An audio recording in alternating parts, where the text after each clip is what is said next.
Well, welcome back to the podcast. This month is a very special one for us and a lot of our community members. So going into May, we're going to be celebrating Mother's Day.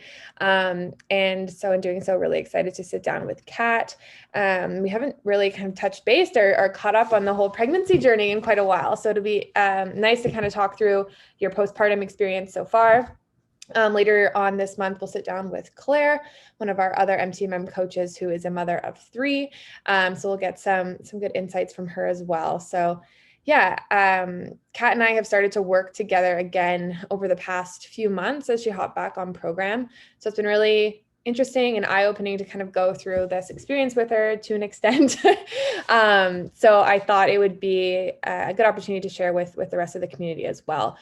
New moms, mothers to be, experienced mothers who might just, want to connect with with somebody else's story through the podcast. So I think one of the main things that I'd like to delve into with you today, Kat, is just talking about, what's normal when it comes to postpartum.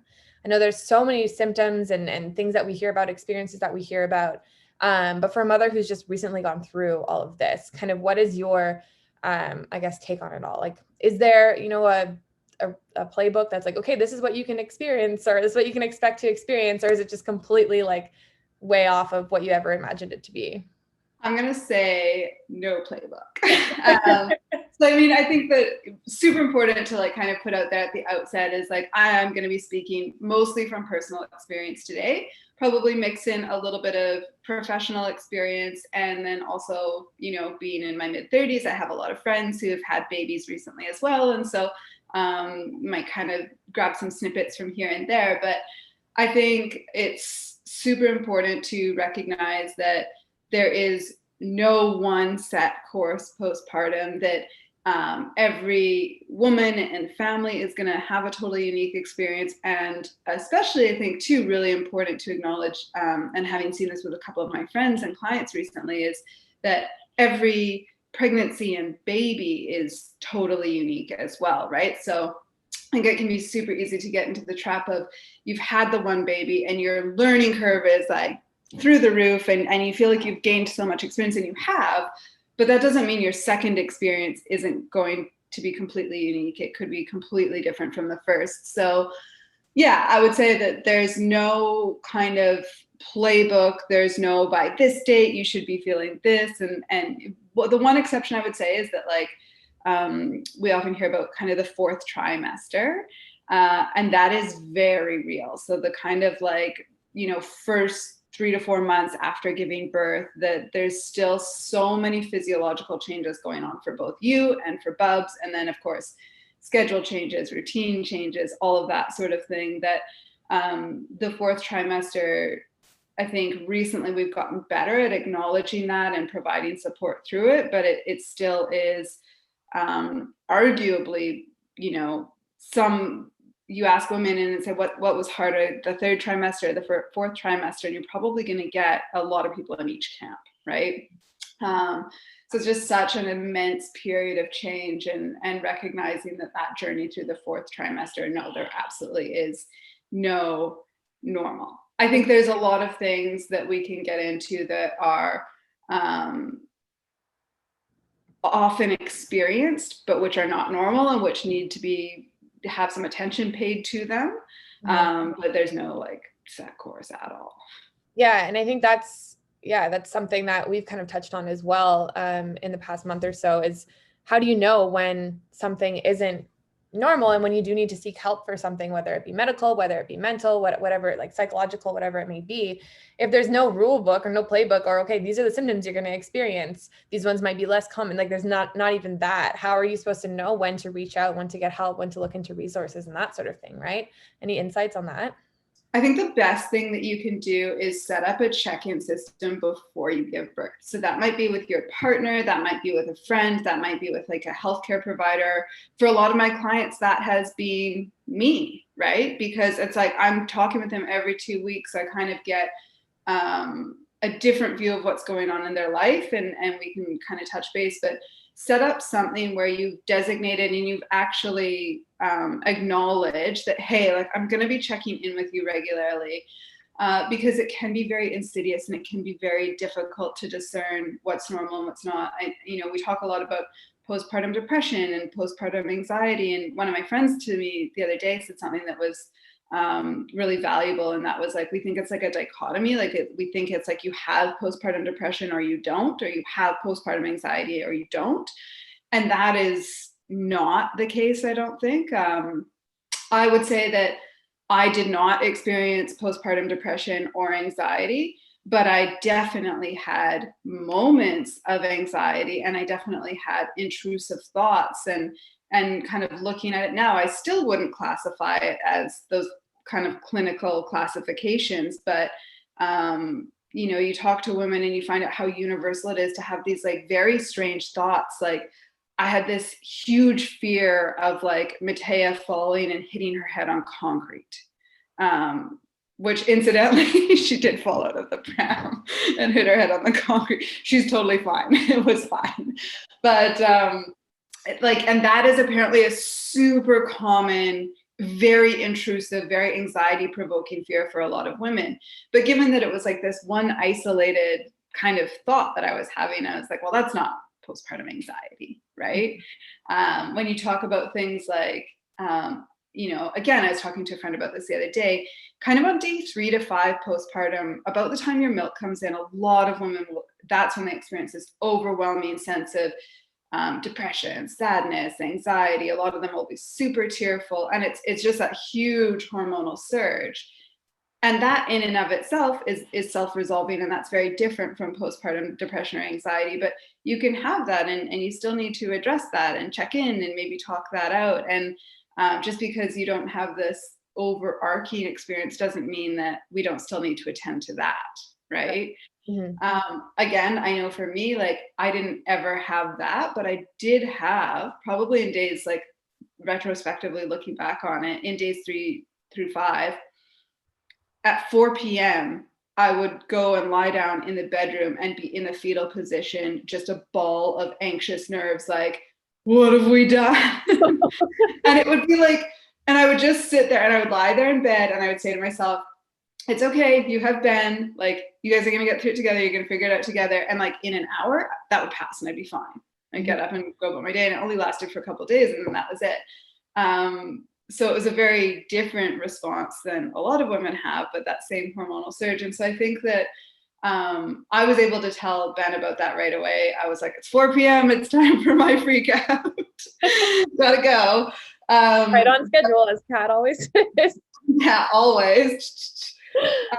But I think, yeah, like I said, no matter who you have that you're checking in with about those things, so that you can talk them out and they don't become this like collecting this mass of issues or concerns or thoughts in the closet that you're coping with on your own, right? And you think with all the hormonal changes that you're going through too, like, it would be very easy for those thoughts or, whatever it is you're dealing with to kind of spiral, and for you to get lost and almost think that they are worse than they are. Not to say that they aren't, difficult to deal with and all of that, but you could probably spiral and start to think like, oh my gosh, this is 10 times worse than it is. And it's all just kind of blown up. And so to have that objective view, I think from someone else's perspective would be really helpful. And I think that goes, for a lot of different situations, not just postpartum, but probably more so for something like postpartum.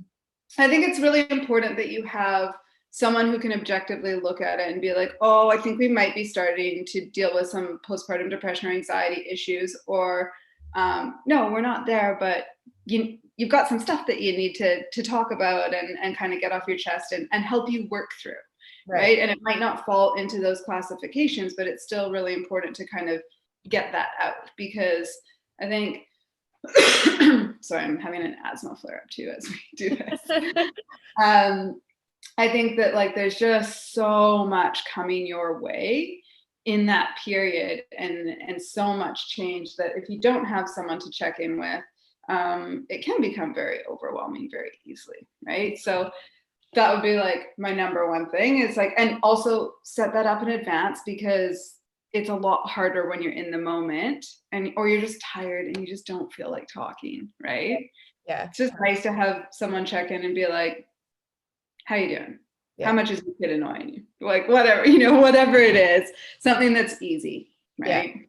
And are there, like, I've never heard of like postpartum counseling being like, or, you know, therapy or anything like that being a commonly talked about or like easily accessible resource. Is that something that you've heard of or no? I think that here in Australia, they do screen for it very, I don't know if well is the word I would use, but it is definitely like you're checked in on very, very frequently. But it's also very, depending on how open you are to that, it's also very easy to check the boxes and say, no, I'm fine, and get through it, right?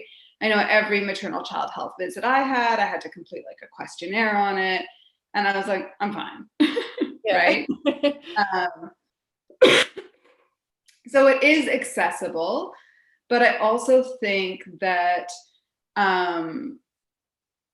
you know, we have, and this is a discussion I had the other day again with a friend, is, you know, you get your doctor, your OB or whoever will come in and they're on you really, really quick to talk about like birth control postpartum, right? Like this is the number one thing that they want to talk about. Even with Ben and I in our situation, it was like, I was like, can we talk about anything but birth control? I'm like, I'm not going on birth control. Our chances of getting pregnant are like 0.00001%. They're like, oh, but it could happen. I'm like, if it happens, it saves us a ton of money. Like, fine.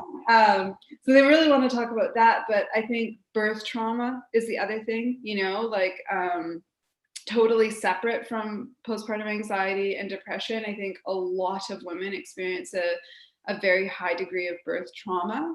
I know certainly I did. That was probably the most prevalent thing. And I would say it was very heavy for me for at least 4 months.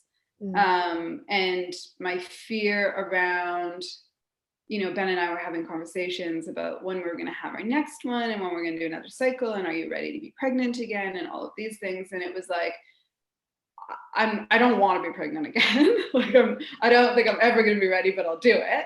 But I was like, I'm legitimately not ready to give birth again. Like I'm too fearful of it. And even still, there's things that I don't know if we want to go public or private. Like, I don't know that I'd be willing to do an epidural again after my experience, but I'm also terrified to not have one. I'm terrified that we won't make it to the hospital in time for my next one, given how fast Mattea was born. Like, so 8.5 months in, there's some very real fear around that birth experience. And I think that, you know, for any woman who has, you know, an assisted birth or an emergency C-section or any birth, really, checking in about how they're feeling about how that went down is not done at all. And again, does that fall to a provider, or is that something that we just really need to check in with our friends about and take, you know, also consider that some women are just, they're not going to want to talk about it, and that's totally fine as well. But if they do need to work through that, everyone needs to have an outlet if that is something they need to talk through and work through, because for a lot of women, that is potentially the most traumatic experience you might go through in your life. And then again, if you're thinking, I have to, like, I want more children, so I'm going to have to do this again. Yeah. Right. Yeah. It can have a pretty lasting impact. Yeah. Well, it's definitely like post-traumatic stress, right? To a very serious extent. Yeah. And I think, you know, doing research and things into different types of, like psychology specialties and things like that, that's not one of them. No, not at all. And so that is something where I think, like, systemically we could benefit from paying a little bit more focus on, but given that it's not a systemic focus right now, it's like you need to check in on your mamas, right? Yeah, definitely. And yeah, it's one thing for your friends and family and things like that to be more aware and to do that, but for the system to have that in place, I think should be something. So, well, let's just hope we're starting a movement with this MTMM Radio podcast. Exactly right. We'll kind of switch gears a little bit away from, I guess, that area of postpartum. I think one that might be, you know, is a bit more relevant to MTMM and what we do is this whole idea of okay, how are you taking care of yourself now? How do you have the time to take care of yourself and a baby, keep your family healthy and happy, and kind of manage everything that's going on? I mean, that is probably a big piece of postpartum as well, right? Is making sure that you are taking care of yourself just as much as you were when you were pregnant, but now with a baby to take care of outside of you. Yeah. So any specific challenges that you've run into there, or ways that you've kind of managed to cope with those challenges? Yeah, I think it's so important to look at this both from like kind of the immediate postpartum perspective and like the prolonged postpartum. So say like the fourth trimester versus like where I'm at now, where Mattea is 8.5 months. Equally important, but looks completely different. So if I was to give one piece of advice to our non-pregnant, non-birthing like friends, whatever, if you have someone in your life who's just given birth, like, A, respect the newborn bubble. Unless they ask you to come over, don't go over in the first week. Just let them have their time. Do what we've done and what friends have did for us was like drop off only. Drop off a bag of food. If it is someone who is happy to have you in their house, go in and clean the house. Don't ask to like take the baby off them so they can have a shower, unless that's something that they want. Because I know I didn't want anyone holding Mattea. I just wanted her. But it was more like, I don't have time to vacuum. I don't have time to eat. So just make their life easy. And then after that kind of first week, move in a little bit more. But in that immediate postpartum period, the challenge can literally be that like, you don't have time to sit down and eat a meal. You don't have two hands to eat a meal with. So how do you nourish yourself? How do you take care of yourself? And I think in previous podcasts, and certainly with my clients, I always talk about building up the freezer stock and soups and easy to eat foods, quick grab and go snacks. Like creating that prior to the baby being born is awesome. And if you can't do that prior to, or it just hasn't been a focus, then setting yourself up to have that postpartum one way or another, whether that's asking people to do it for you, because generally people are going to be more than happy to do something like that, right? They just need direction. They just need to know what to do. I really need energy balls, or I need snacks that I can just eat, or even can you go buy me some? Can you make some? Whatever it is. Investing in like a food prep delivery service for a short period of time, any of those sorts of things. Paying for someone to come and clean your house, or getting a family member to come clean your house for you. Any of those things, so that you have time to just sit in the shower or to have a nap with the baby, because the whole like sleep when the baby sleeps thing is madness. And oftentimes, like, especially when the baby's brand new, there might be times when you feel you actually could, but there's so many other things to do, right? Mm-hmm. And so if you just kind of remove those from your plate, it does get easier, and you do find ways to wear the baby or put the baby down, or, different things like that. But especially in that beginning postpartum period, you can't have 6 or 8 weeks where you do nothing for yourself, mm-hmm. right? So finding ways and reaching out and asking for help, super, super important. From kind of like a nutrition standpoint, personally, when did I start working with you? December, maybe? Yeah, that's right. They was born in August. So I didn't track for like 3 or 4 months after she was born. I just ate intuitively, because it was too much to be tracking her feeds and her diapers and her sleep, that I was like, I can't track myself. I'm eating on the fly. And so focusing on getting some veggies in, getting my protein in, and like not really worrying too much about the small details for what some would call an extended period of time, right? Mm-hmm. This is my job. This is what I do for a living. I had no problem taking 4 months off. I don't think there's a problem taking infinitely longer than that off. Likewise, if you feel comfortable and you want to track, you absolutely can. But I would say that if you feel a little bit like you're drowning, that's probably not where your energy is best spent. Yeah, right? Not necessarily a priority. I also took an extended period of time off working out. I didn't do anything other than walk. I was walking, an hour twice a day, that's just Ben and I's normal. That's what we've always done. So other than that, I didn't do anything for 9 weeks, and I did not feel bad about it at all. And for me, it was more from a place of, I'm keen to get back into the gym, but I'm never, ever going to get these first 9 weeks with my baby ever again. Even with the second child, I'm never going to have it like that. So I wanted to be present in every moment. And honestly, it was like me trying even to get out in the driveway and do a workout for an hour, and then she'd cry. I was like, I just don't want to do that. So I think being forgiving of yourself and allowing yourself to do what feels good for you. And for some people that might be working out right away or eating in a certain way. And for other people, it's like, put that on the back burner and just focus on what's in front of you. Mm-hmm. I think that's super important. I think once you get to, kind of where I'm at now, and Mattea is 8.5 months, it's very different. She's a very clingy baby. She loves Ben and I. She doesn't so much love to be with other people. We're only just starting to be okay being held by other people.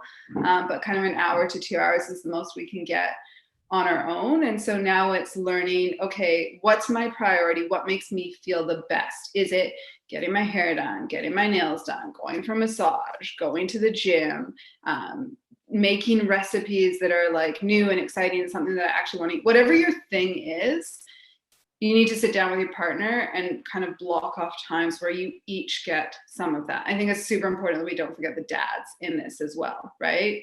Like, dad's entire life has changed just as much as yours. And so we need to make sure that we're facilitating self-care for them also, as well as for ourselves. And you're both going to be happier. Sorry, I should probably say partner. But so for me, it's like, getting to the gym 4 times a week for an hour, that will bring my general anxiety level down, way, way, way down. So Ben and I work it out so that we can each kind of sneak that in. It's been super challenging. We've had to revisit that many, many times over the last 8.5 months to figure out how that's going to work. But I think sitting down and scheduling it out with your partner to ensure you're both getting self-care is absolutely key. Yeah, that makes a lot of sense. And I've seen you like over the past, I guess, since we started working together a little bit closer, since that December time, I've definitely seen that kind of increase, but slowly and incrementally. Which I think has been a great way to do it. I mean, from an outsider's perspective, very much an outsider's perspective. But if you were to just jump right back into everything as soon as you're like, okay, I have some free time, like, let's try and do it all. Even without a baby, without anything else to take care of other than myself. I find it difficult, not to just want to fully jump into everything, kind of, set your boundaries for yourself as well. Well, think about what everyone went through kind of when we came out of lockdown with COVID for the first time, right? And that like overstimulation and kind of subsequent crash that so many of us experienced, right? Yeah. It's not all different. Yeah. A little different, but I like how we took this conversation from like, the maybe somewhat scary side of things that people might be able to expect postpartum to like the beautiful, like, I don't know. I really hope people listened past the scary, like, and it's important. It's so important to acknowledge that, like, yeah, there's some crappy aspects, there's some hard aspects, there's some traumatic aspects, but like, that you do it all again in a heartbeat because the positive outweighs all of that. But it doesn't change the fact that it's hard. Yeah. Right. And it doesn't change the fact that you need to be looking out for yourself and that other people need to be looking out for you as well.